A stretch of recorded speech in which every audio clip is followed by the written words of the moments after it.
Hi, my name's Keith Cooper of Northlight Images, and in this video I'm going to discuss some questions that have been asked recently about what will you pay for, what are you happy paying for in the way of features in software, in cameras and various other things related to photography. The particular reason somebody inquired about it was because they'd seen a mention, I think it was in DP Review, that Sony had introduced a firmware add-on, some software for the camera, that you would have to pay for and have to license, that gave you custom grid arrangements. Why would you want custom grid arrangements? Well, sometimes if you're doing product photography, you need a way of actually setting things up so each shot is consistent from shot to shot. We're not talking about just one or two pictures for a website here, but where you're photographing, say, thousands of items, and it's a production line thing. Now, the approach I've seen for this is to shoot tethered and to get a piece of acetate and put it over the screen and a felt tip pen and actually draw on it. I won't say draw on the screens because screens like this don't appreciate being drawn on, but that's an easy way of doing it. And it's a way that's been used for a long while. Now, what about you doing by the camera? Well, if the camera offers you the way to do custom layouts and things like that. But in a way, that's not the point, because it's about subscriptions.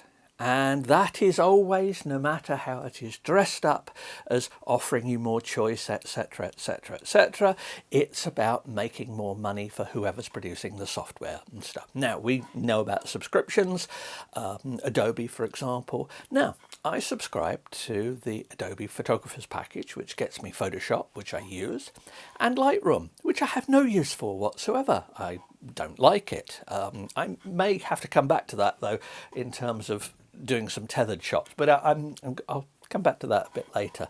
But really, would I happily pay a subscription for software like that? For years, I just bought it occasionally when I needed it, when I updated systems. I didn't feel the necessity to get every single update that came out.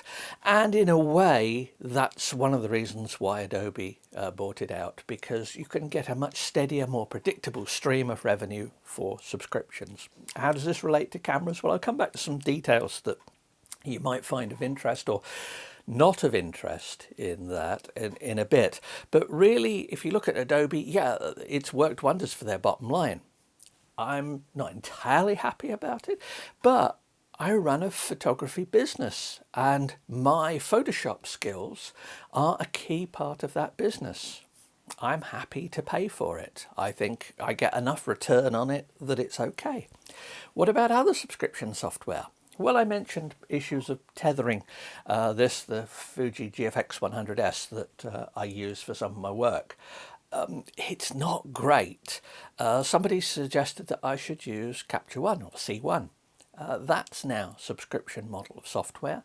I do not want just for occasional use of that. I want something I just occasionally use for it. Now, fortunately, I keep my 5DS here, my Canon 5DS, and I've used that for years for macro work, and I carry on using it. It just works for what I want to do. Now, does the fact that C1 has got a subscription service put me off it? It's not the key reason. I've tried the free version of it and I don't particularly like it, but I don't want a subscription service that stops working if I stop subscribing. I really am not comfortable with that, and I know a lot of other people are not comfortable with that as well. And this applies to other things. Printer ink, for example. Now, this is something I looked at recently, looking at what new printers were around and what ones we could expect and things like that. But in general, the feedback that I got was that some people actually had a good use for printer ink subscriptions. A lot didn't. And the key thing I found out really was read the fine print. Look what happens if you cancel the subscription.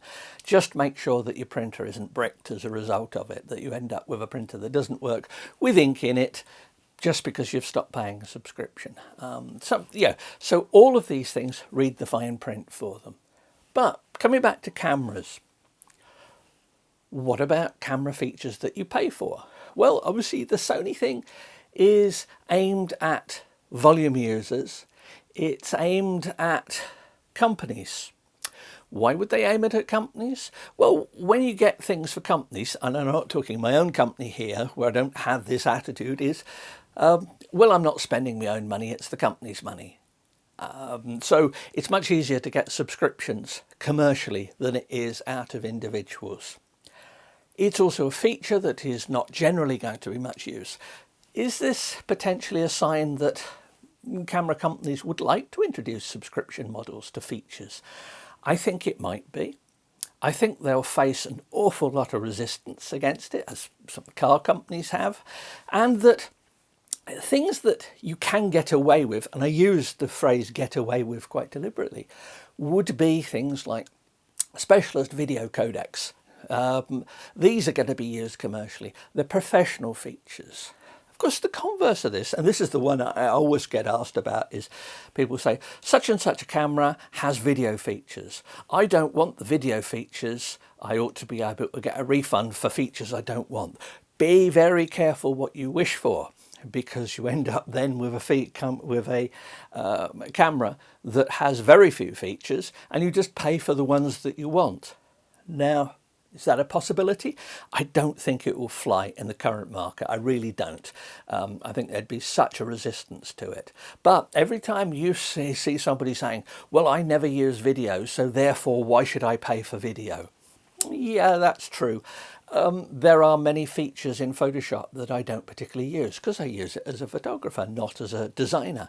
But I might occasionally want them. Do I want to pay? Do I want this sort of menu of continually paying for stuff? No, because another reason for having subscription services is that people very quickly forget about the outgoings for it. Look at the difficulties that streaming services are facing. There was a big boom in streaming, for watching TV and movies and the likes like that. There is still an expansion of it. But we're possibly reaching a point where there are so many different subscription services for streaming that people are going, hang on a minute, I paid $10 a month for X, Y, or whatever, and I only watched one program last month. Is that worth it? Very easy to let these subscription services build up and then not realise that you've got them because the money's going out. You get a bit short of money.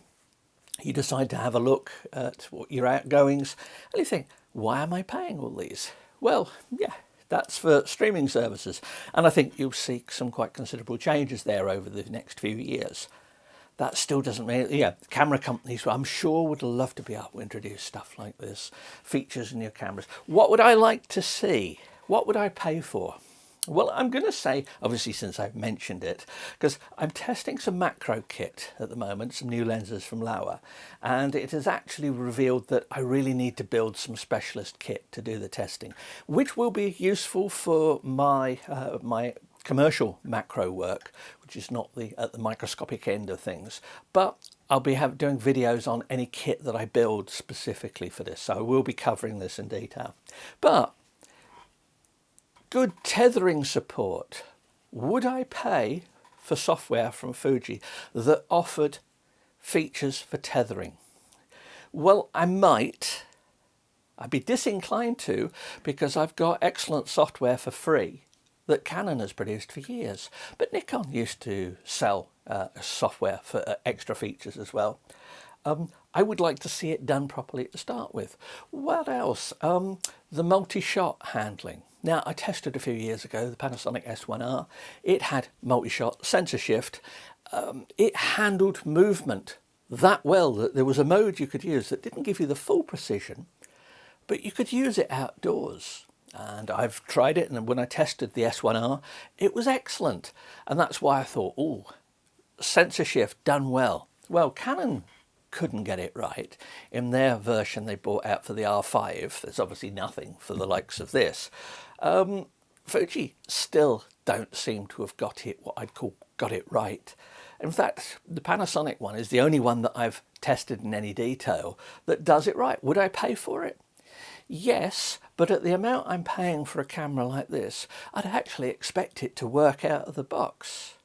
So we've got features there. Video, well, I've no real intention of using any of the video features on the GFX here. I'm really not interested in it. Would I expect to get a refund?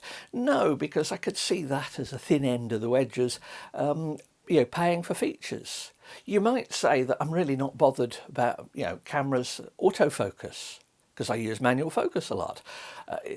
I don't care about advanced autofocus features. I don't care about face detect, particularly animal detection. My camera can detect the eyes of birds. Great. If I took photos of birds, that would be a great feature. I'm not interested. I'm not going to complain that it's there in the camera. And I'm not going to ask for a refund on it and have it deactivated, because I can imagine many people would be useful for. You probably wouldn't get a camera like this for that. You get something else for that. But as I said, careful what you wish for in it. Keep an eye on things. I'd be love to know what people's thoughts are. What features would you pay extra for? What features would you accept, but you would you expect them to be there in any decent, competent camera? And what features, if they were charged for, would actually put you off the camera brand? I can see a lot of people have fairly strong views on this. I'm curious to how far those views would run if they actually had to pay for something. Would you pay $1 a month for a particular feature on a camera? Incidentally, if I have a camera and some of the features of it are paid for by subscription, what happens when I sell the camera? Does it revert back to nothing, so you get a very basic camera? Does the other licenses? There are so many technicalities of it. It is a disruptive model. I don't necessarily like the idea of it, but keep an eye out for it. And next time you see somebody whinge about, I don't need video in camera X, Y, or Z, think about what the consequences of actually giving them a camera with no video in it. But anyway, as ever, if you've got any questions or anything, let me know. This is a subject that pops up every so often in different guises, as I said, in the printing and various other stuff like that. So I'm just curious what people think and what people would actually put up with. There you go. Thanks for watching, and please do subscribe to the channel. It is appreciated. I know I should say that at the beginning really, but I forget most times. So thanks and bye.